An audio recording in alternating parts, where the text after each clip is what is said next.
you could confidently raise your hand and speak up in a meeting? What if all marginalized and underrepresented voices were suddenly heard and appreciated, and ideas became richer and deeper and more scalable?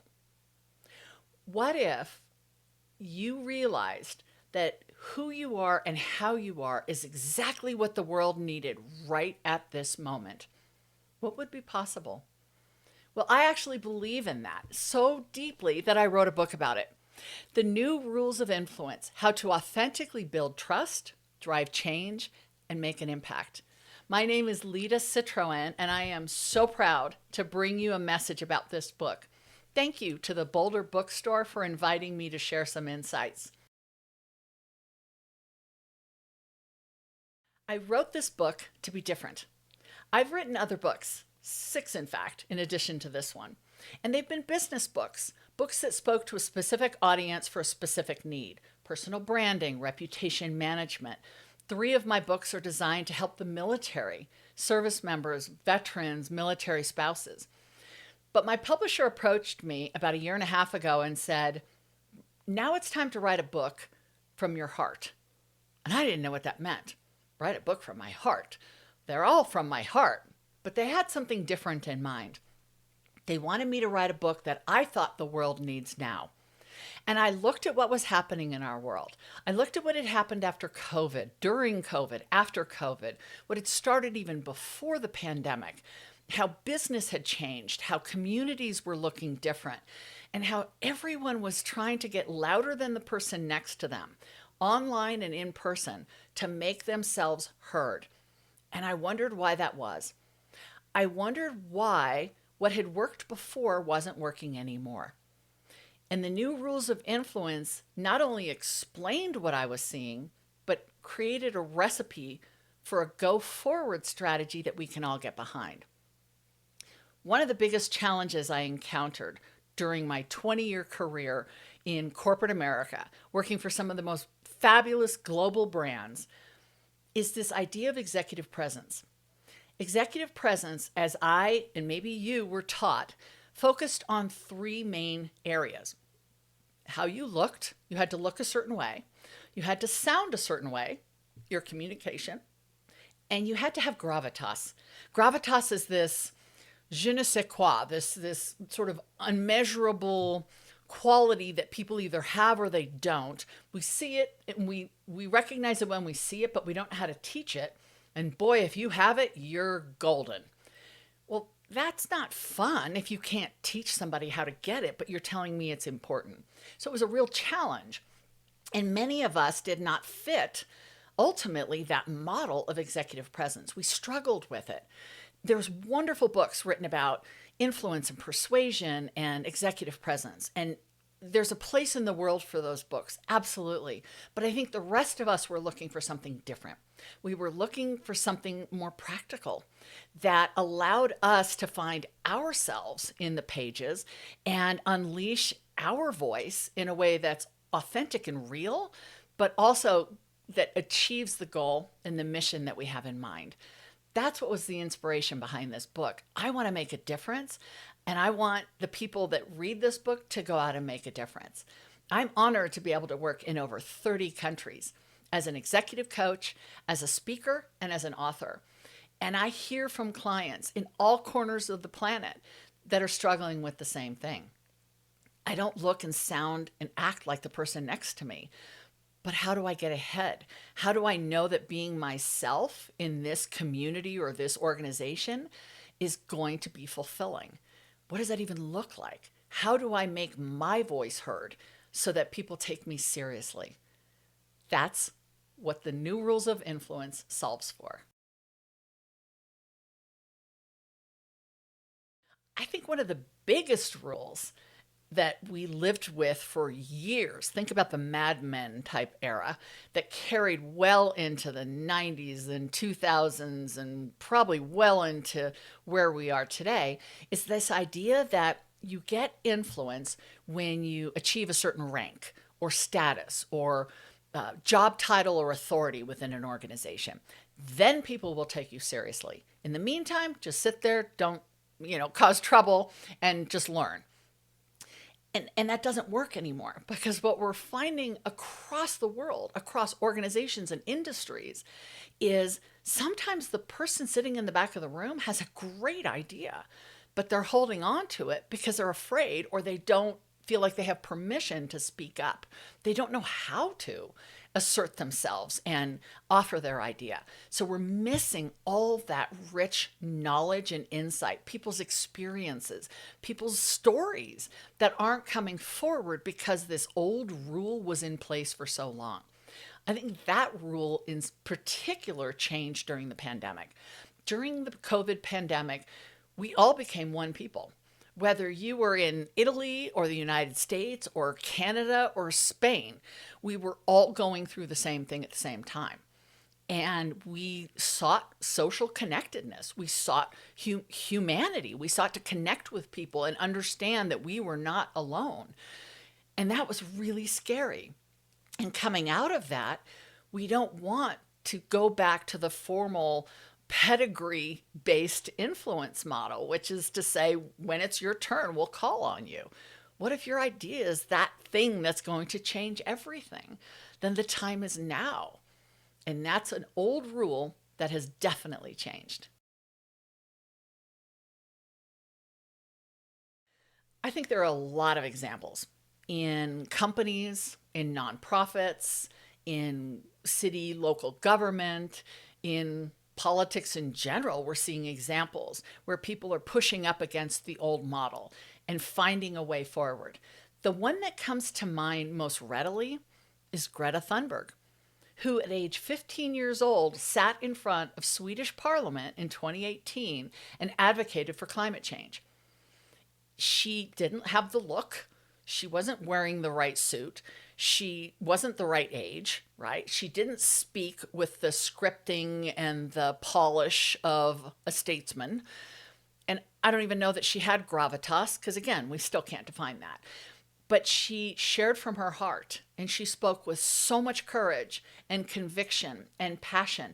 Even if you didn't align with her message, you had to respect and admire the courage and the unwavering passion that she shared that message with. And years later, we still talk about that kind of influence.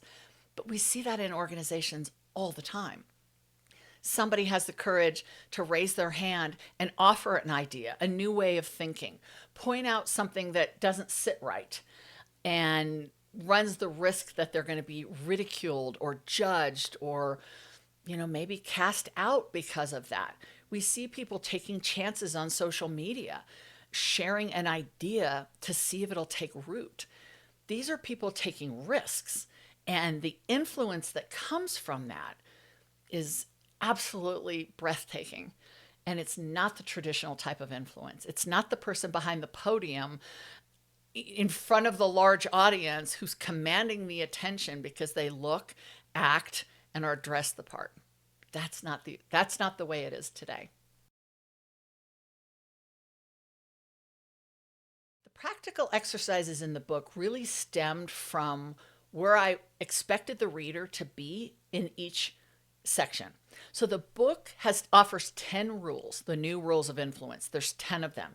And we chunked the 10 rules into 4 big sections. First, in order to have influence, you have to know why you want to have influence, right? The heart of everything starts with why. So in why, we have 3 rules, and the exercises really complement that process of self-discovery. Why do you want to have influence? What is your purpose? What is driving you? Why do you think you're the right person, right? So really thought-provoking, deep questions that cause you to have to chew on something for a while. You don't just get to write a one-word answer and move to the next thing. But they support the understanding that you need to have in order to anchor your value proposition, your purpose in your why. Then we move into who. Who do you want to influence? Who are the people that you want to serve and lift up and grow and add to and create for? It's not everyone in the world, but there's a community, there's a tribe, there's a group, there's a customer base, there's a team that you care about. And we ask questions in that chapter around Why do you want to serve them? In what way do you want to serve them? What does service mean to you? Because service is a huge part of influence. It's also the difference between a manager and a leader, right? Managers are more tactical, leaders are inspirational. Leaders grow, leaders empower. So service is a big part of that. And then we also talk about the rule of inclusivity in that chapter, because it's important to understand the value of having all the other voices in the room. It's so much easier to just surround yourself with people who agree with you. Let's face it, that makes the day go a lot faster. But ultimately, in order to get to the deep understanding, we need to hear people's experiences. We need to hear their stories, and maybe they're very different stories from our own. So in the section on who, we really asked some questions about who you want to serve and how you will serve them. Then I move you into the next chapter, which is where will you have influence? And the questions there push up against some traditional thinking around concepts like consistency or agility. Thinking of storytelling, which is so powerful in how we build influence, painting pictures, telling stories, bringing people around the campfire with us. Very important. And then finally, we talk about how. And how, you have to be visible. You have to be visible, and we have to see you. If you're quiet and in the shadows, then how do we know to follow you? So the exercises really map to the different places that you might want to build your influence. Maybe it is on social media. Maybe it is writing a book. Maybe it is in more intimate conversations with people. So the exercises throughout the book are designed to meet you where you are in reading those sections, and then ultimately build towards driving influence and measuring influence as outcomes. I've had a lot of people tell me that have read the book that they read it once, then they go back through and they highlight, then they go back through and they do the exercises, which I think is interesting. I've heard that from more than one person. So I wouldn't say that was intentional, but I love the fact that people are reading it 3 times. When I think about the ideal audience for this book, I know it sounds really trivial to say everyone. I thought this book was going to skew younger.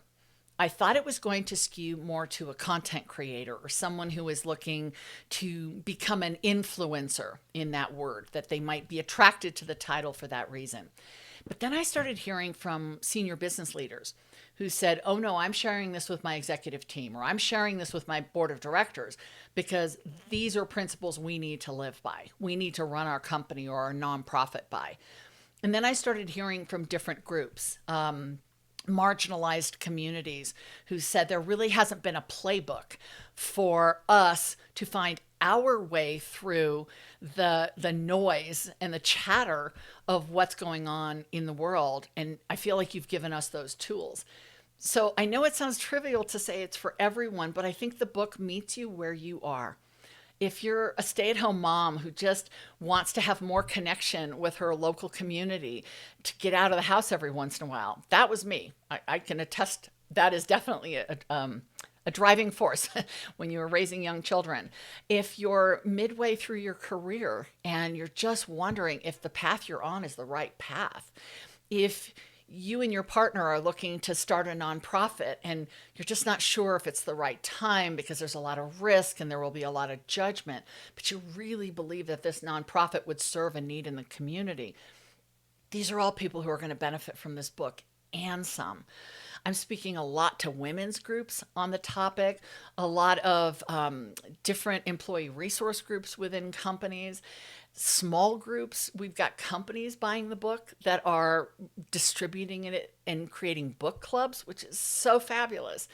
It's a different way of thinking about how we show up and how we act like ourselves. And I wrote it as someone who did that for a long time. I played the part for a long time. I wasn't disingenuous. I just didn't know what authentic was. I didn't know what it meant to really be myself. So I did what was expected, and I was rewarded with praise and money, right? And then job success. And that was fine. I wasn't complaining. But I thought there could be more. And what could more look like? I think there are a lot of us out in the world who just wonder if there isn't a little bit more left on the rim of the glass, and we want to get to it. And that's what this book is designed to solve for. I'd love to read you a little bit of the new rules of influence. It's actually from the section titled Claiming Your Own Sense of Influence. And I'll set this up by explaining it this way. So I talk about, this idea that we're all supposed to have insight into our authentic voice, right? We're supposed to know our truest sense. We all claim to be self aware, myself included. Most of us aren't that self aware. So I really take the reader through the journey of understanding what some of these things are, what it means to have an authentic voice, what it means to be true to yourself. And I explain truest voice this way. Your truest voice is often what you hear when you clear your mind of all the noise and worries and fears and judgment and consequences. It's what you'll discuss with your psyche as you're trying to fall asleep, wondering how you could have expressed yourself differently had you been more real. When you can speak from your heart and your head about what you believe to be true and what you know is real and important, you find your true voice.